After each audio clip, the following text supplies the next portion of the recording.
Yeah,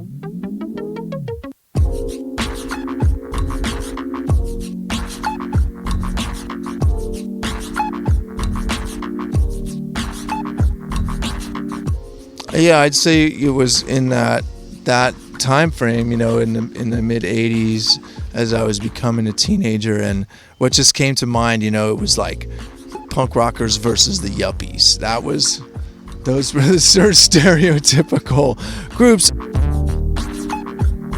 That was Bowen Dwelle. I'm Jeff, and this is Storied San Francisco. Every week on this podcast, you'll hear from artists, entrepreneurs, writers, and San Franciscans from all walks of life, telling stories, sharing personal histories, and trying to put into words what makes this city so special. Welcome to episode 43, part 1. Bowen grew up on the border of Liberty Hill and Noe Valley, up at Sanchez and Hill Streets. In this podcast, which we recorded up there, he takes us through the journey of his youth, a trip that involves paper routes, skateboarding, open-air drug markets, and the strange disappearance of a high school friend. Here's Bowen. Sure, yeah. Well, right here in the geographic center of San Francisco, Hill and Sanchez is where I grew up and spent, the most of my youth, like elementary school, middle school, high school.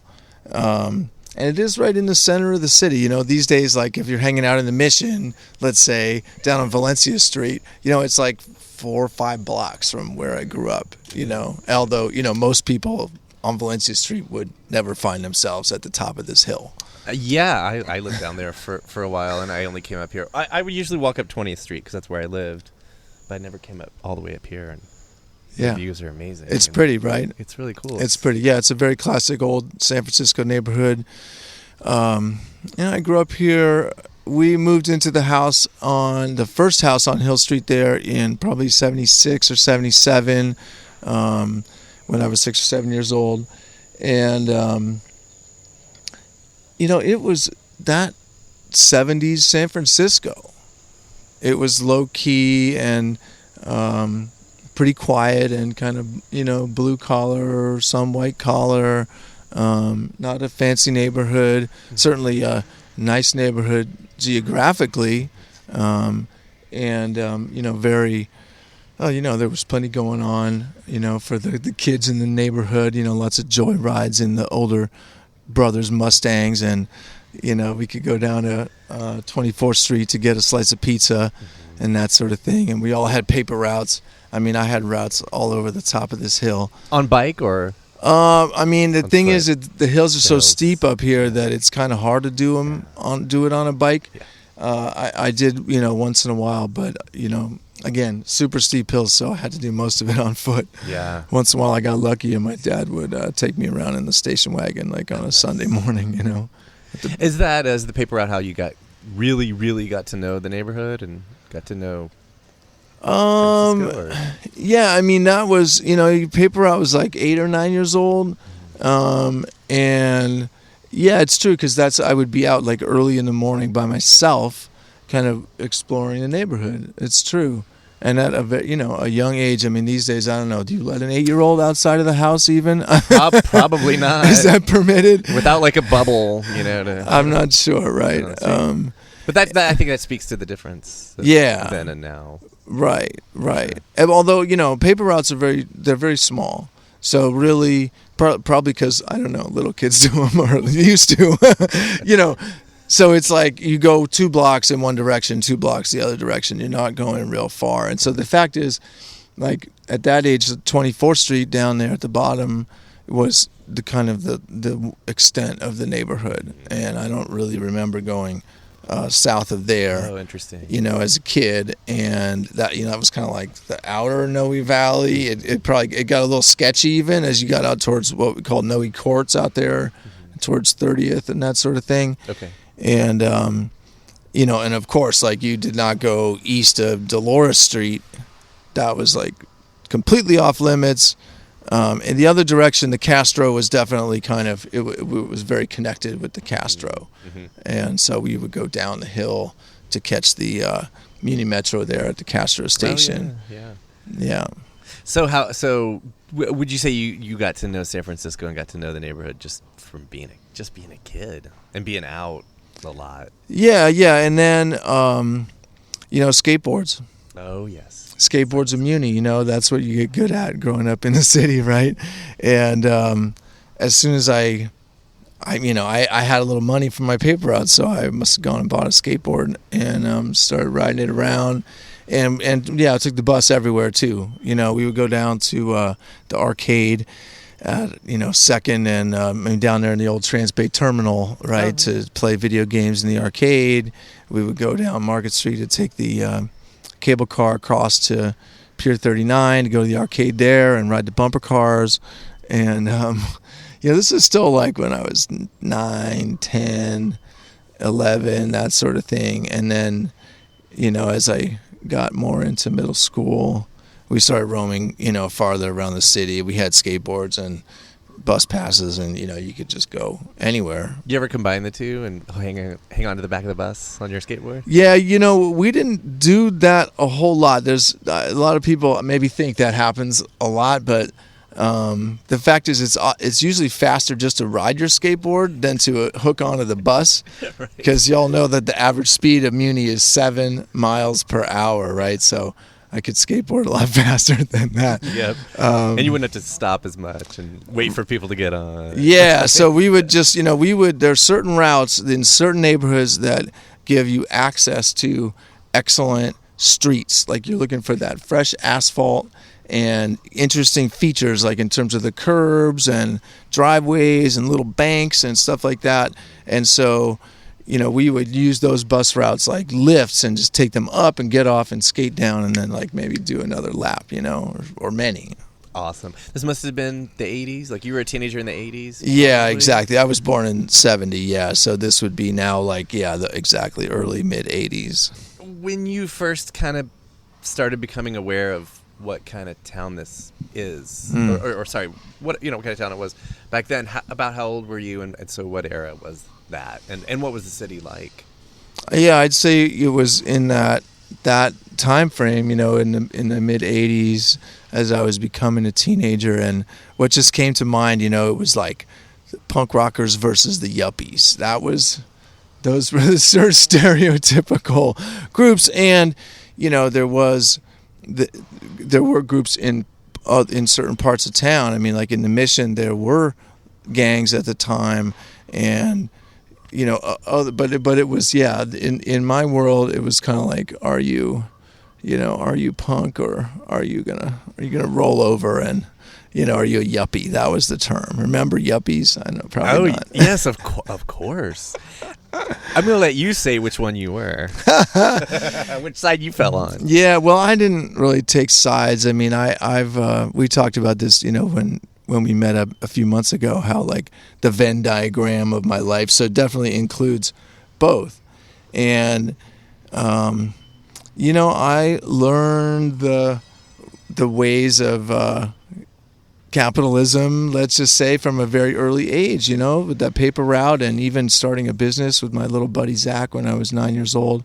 And so I learned how to make money and that it was useful. And what were you guys doing, may I ask? Zach and I were selling Dungeons and Dragons equipment, which is books and dice. Yes. That's it. Books and dice. And, all the little dice are all multicolored. And, like, I still have those books, by the way, like the original editions.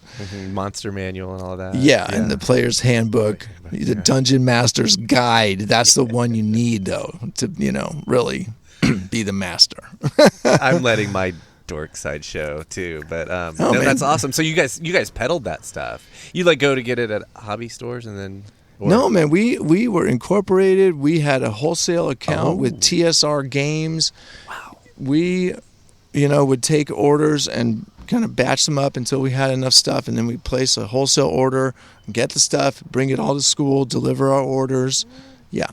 That's rad. I mean, you called it capitalism, and I think that's probably what it is, but for a kid, it's also independence, right? That's right, exactly. I mean, the thing is, art and business if you take a minute to define, like, what defines a successful artist? Right. That's A successful artist creates something unique. People respond to from folks. That's an expression of their personal uniqueness, unique creativity that other people value. Right. I would define an entrepreneur or a small business person exactly the same way. Right. And to be a successful artist, you have to figure out how to sell your work, and you pretty much are by definition an entrepreneur unless someone else is selling your work for you, Right. So, the whole separation between, or, like, there to my mind, there is no side. There's nothing wrong with making money and understanding how the system works. That is how the system works, right? If you kind of want to be free in America, you need to know how to do that. That's part of it for sure. Need some moolah. Yeah, and also I was just thinking, like, art creates something expressive, but people often use it for utilitarian purposes, and capitalism could be, like, thought of almost in the reverse, like these very practical things, materialism, but people the creators of those things inject. They express themselves. Right, exactly. I mean, we're wearing T-shirts. It's like, are these objects of capitalism, consumerism, or are they pieces of art? I mean, they're both. Right. So definitely both. And that is in terms of those worlds, that I was aware of and even operated in, so to speak, even from a young age, and that's just how I am. Like, I never really fully identified with any one world, one thing. I resisted that. Not even skateboard. Would you consider yourself a skater? Yeah, I was a skater, but I wasn't like one of those kids that everyone recognizes a skater. Right. It was something I did. It was one of my things. So, like, if you didn't have your skateboard with you at the time, people might not have known that you even do it. Yeah, it was pretty attached to me for many years. That's for sure. That would never happen. I know. I can still feel it in my hand. But do you still ride? No, man. I gave away my last skateboard several years ago to a younger person. Let's go back then. I guess, do you want to talk about, like, your high school years? Anything sure. Going on for you, and or stuff in the city that you remember? Mm-hmm. So now I guess we're talking, like, mid to late 80s kind of stuff. Yeah, mid to late 80s. I started high school in 1983, graduated in 1987. High school here in the city, I mean, high school is an exciting time, and I was just with a friend's son who just turned 14. I took him backpacking in the Sierras for a few days, and he started high school today, actually. So I got to sort of revisit that age, through being with him. And what an amazing time, right? And we were all exploring the city. We had great freedom, to roam around anywhere. And, of course, new schools and high school and all this stuff. And the music scene and, so many things, right? And at the same time, high school, public high school. I mean, I went to Lowell High 2 years and then switched and graduated from McAteer High. So I did 2 years at both. And, the most prominent thing about high school here in the city for me was that it was like a drug supermarket. It was like an open air drug supermarket. All right. It wasn't like that. It was. Right. What drugs are we talking about? Well, it's California, so even then you had quality cannabis from Northern California. A lot of parents were growers, actually, in their spare time. So, like, the connected kids had the good weed at high school, and then psychedelics, mushrooms and LSD, cocaine, speed, alcohol. That was kind of, that's all where it started. So you had some fun. Yeah. Yeah, right, exactly. We all did, with a lot of that stuff, a lot. But, too much, way too much. Okay. Way too much. You learned that. Yeah, eventually. Yeah. Eventually. I mean, it really took a long time, and I would, I emphasize that because it was such a big feature of those years and subsequent years, and in a lot of, in my life and in a lot of my friends' lives, and I mean, I have this photo that always comes to mind from, I was only 16 in that photo because I still had long hair. I cut that long hair this summer. That summer I was 16, and there's about 10 of us in that photo, and half of those kids died before they were 21. Wow, just from excess? Yeah. Yeah, wow. Yeah. Okay, it was a time. You mentioned music. Mm-hmm. As we're talking about high school. So, like, what venues and what touring bands and what local bands? Yeah. Well, those were the days of hard rock, right? Before metal. Metallica are about, those guys are about the same age as me, maybe just a little older. So when they finally started to come out, then it was like metal. But before that, we had Black Sabbath. Let's just say we had Black Sabbath. That's really all we need to say. Right?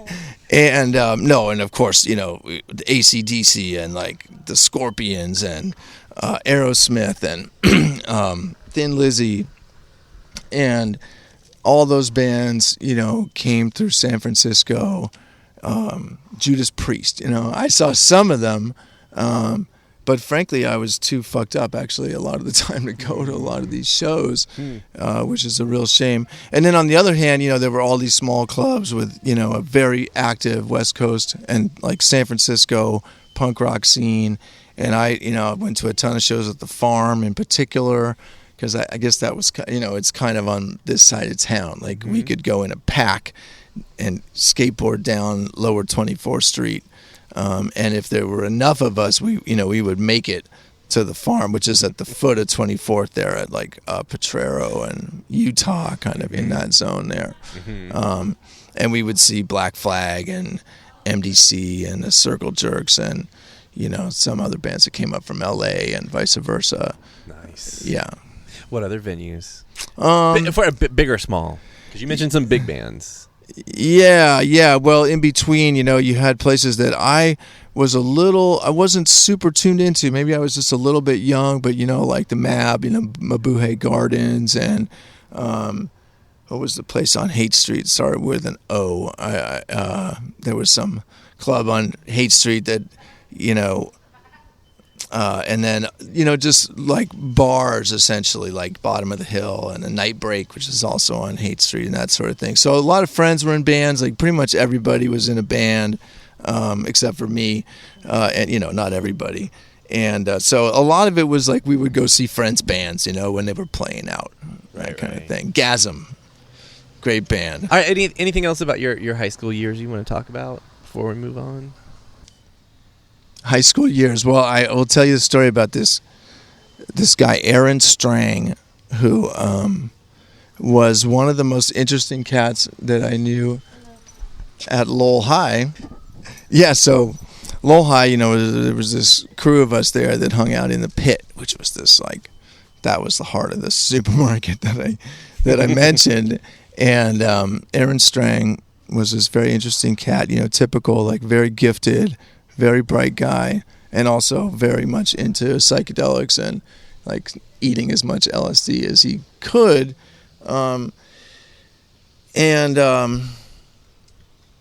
He, his behavior got more and more erratic, basically. And, we were all a little bit worried about him, but what do? You're 14, the kid's 15. It's like, it's nothing, we didn't know what to do. At some point, he disappeared from high school, and I never heard from him again. Many years later, I was on Hayden Fillmore, where there was a house that some friends had that we would always hang out at. And one night, it was very clear that there was a party happening across the street at another house. And the door was open, and there were just people going in. And I thought, look, I'm just going to go to this other party, and just see who's there. And I went into this other party, and the girl whose house it was at the top of the stairs. We met and connected immediately. Within 45 minutes, we were screwing in her bedroom, Great. Jenny Moore was her name, right? She worked at North Beach Pizza. And then some weeks later, I was at her flat again, and she had mentioned, that she had a couple roommates, and there was one that I hadn't met. So I go over to her flat, and she's like, "Oh, great, you can meet Charles." I said, "Cool, whatever." And I go into the kitchen. She introduces me to Aaron Strang, except as Charles. And this cat had resurfaced from whatever multi-year acid trip he had gone on, taking a new name, which was probably a good idea, to maybe sort of draw a line with the past. And it was a little bit of a shocker for the both of us. But he was alive, he was alive. That was good. That was Bowen Dwelle. Join us Thursday when Bowen will talk about his life after high school. Music for the podcast is by Otis McDonald. Film photography is by Michelle Kilfeather. You can find all our episodes on our website, storiedsf.com. While you're there, please help support what we do by going to our store page and choosing from several different pledge levels. You can follow us on Facebook, Twitter, and Instagram, or wherever you subscribe to listen to podcasts. We're on YouTube now, so please subscribe there as well. If you listen on Apple Podcasts, do us a favor and rate and review the show, please. And lastly, if you have any feedback or potential guests for us, our email is storiedsf@gmail.com. Thanks for listening.